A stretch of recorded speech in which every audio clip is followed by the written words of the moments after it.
नमस्कार, Law Street Journal का Hindi channel Law Street Bharat देख रहे हैं आप। मैं हूं आपके साथ शिप्रा शर्मा। आज जब देश की संसद से एक नए कानूनी क्रांति का आह्वान किया गया तो इस बात को समझना बहुत जरूरी है कि आखिर ये बदलाव कानून जगत में कितने मायने रखते हैं।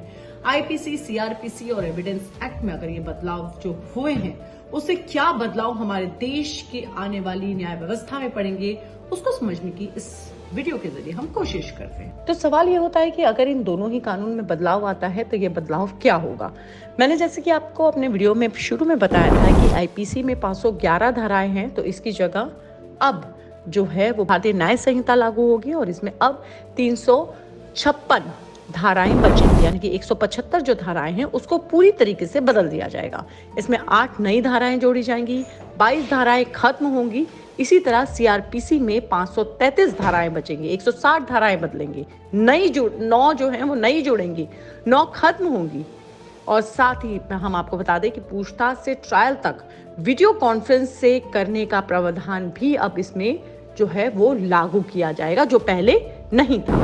अब अचानक से ये बदलाव हुए हैं तो जाहिर सी बात है कि जहन में एक सवाल आएगा कि पहले से जो एफआईआर दर्ज है, पहले से जो केसेस चल रहे हैं उस पर क्या असर पड़ेगा। तो हम आपको बता दें कि जो पहले से ही एफआईआर दर्ज है उसमें जो चार्जशीट है वो पहले के जो कानून है उसी के हिसाब से चलेगी। जो मुकदमा होगा, जो सुनवाई होगी वो पहले के हिसाब से ही होगी और उस पर जो सजा जो निर्धारित की जाएगी वो भी पहले के कानून के हिसाब से ही दर्ज की जाएगी। तो जो नया कानून है, जो नए कानूनों में बदलाव है, वो पहले के जो पेंडेंसी ऑफ केसेस हैं और जो एफआईआर जो पहले की दर्ज की गई है उसमें उनका कोई भी असर नहीं होगा। तो यहां तक आपको समझ में आया कि आईपीसी के तहत जब भी कोई व्यक्ति अगर थाने जाता है, वो पुलिस स्टेशन जाता है और वो अपनी जो रिपोर्ट है उसको दर्ज कराता है तो पुलिसकर्मी वहां पे आईपीसी के तहत उसकी रिपोर्ट को दर्ज कर लेते हैं। लेकिन उसी रिपोर्ट पे, उसी शिकायत पे जब ये पुलिसकर्मी आगे जाके अपने प्रोसीजर करते हैं, उसको उस चोर को, उस अपराधी को पकड़ने की कोशिश करते हैं, तो वो जो पूरी प्रक्रिया होती है वो सीआरपीसी के तहत आती है।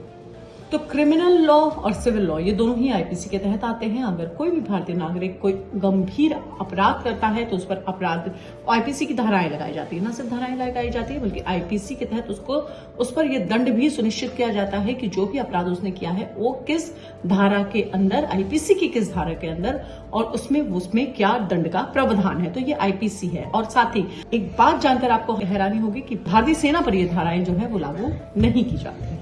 जो सबसे बड़ा बदलाव आया है वो ये आया है कि जो ट्रायल कोर्ट है अब उनको अपने जो फैसले हैं वो फैसले का जो मैक्सिमम टाइम है वो जो है वो 3 साल का ही दिया गया। आपको जानकर हैरानी होगी कि हमारे देश में तकरीबन 5 करोड़ ऐसे फैसले हैं जो कि पेंडिंग में हैं, जिसमें कि 4.44 करोड़ फैसले ऐसे हैं जो कि ट्रायल कोर्ट में पेंडिंग हैं। लेकिन यहाँ पे बात सिर्फ पुलिस की नहीं, वकीलों की भी है, क्योंकि वकील जो कि अब तक पुराने आईपीसी, सीआरपीसी और एविडेंस एक्ट की पढ़ाई कर रहे थे, दलीलें उस हिसाब से दे रहे थे, उस हिसाब से केसेस लड़ रहे थे, अब जो है वो उनको भी इस बात को लर्न करना पड़ेगा कि नया कानून क्या कहता है। लेकिन साथ ही उनको पुराने कानूनों का भी रेफरेंस जो है वो अपने साथ रखना होगा। मतलब कि अब जो कि एक कानून की पढ़ाई थी, एक समझ की पढ़ाई थी, एक कानून को लेके एक प्रैक्टिस हो रही थी, एक तरीके से केसेस लड़े जा रहे थे, दलीलें दी जा रही थी, पर अब कानून में बदलाव आने के कारण वकीलों को भी उतनी ही जिम्मेदारी, उतनी ही जो है वक्त अपना इन नए कानूनों को समझने में और इन कानूनों पर अपनी दलीलों को तैयार करने के लिए करना पड़ेगा। तो वकील और पुलिस दोनों के लिए ही इस पर जिम्मेदारियां बढ़ी हैं और जो है नए कानून जो है उनको समझना, उनको सीखना और उनको पढ़ना, इन दोनों के लिए ही एक खास जिम्मेदारी भरा काम होगा।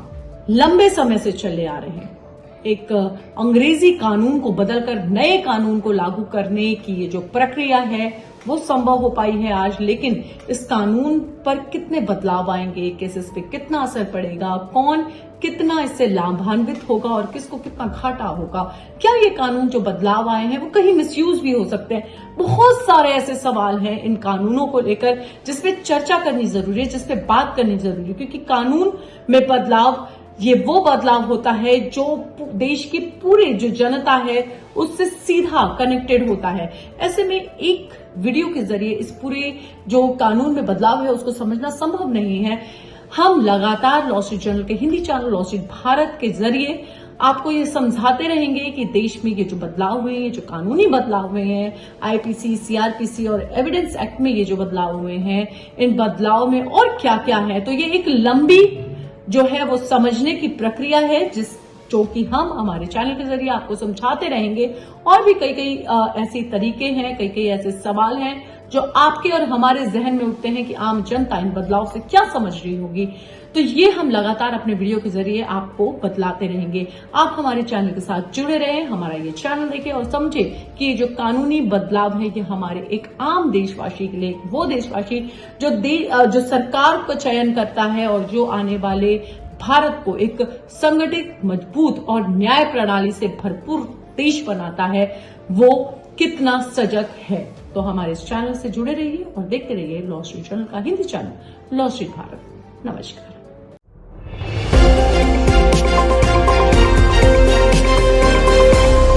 लॉ स्ट्रीट भारत, राष्ट्र के हित में।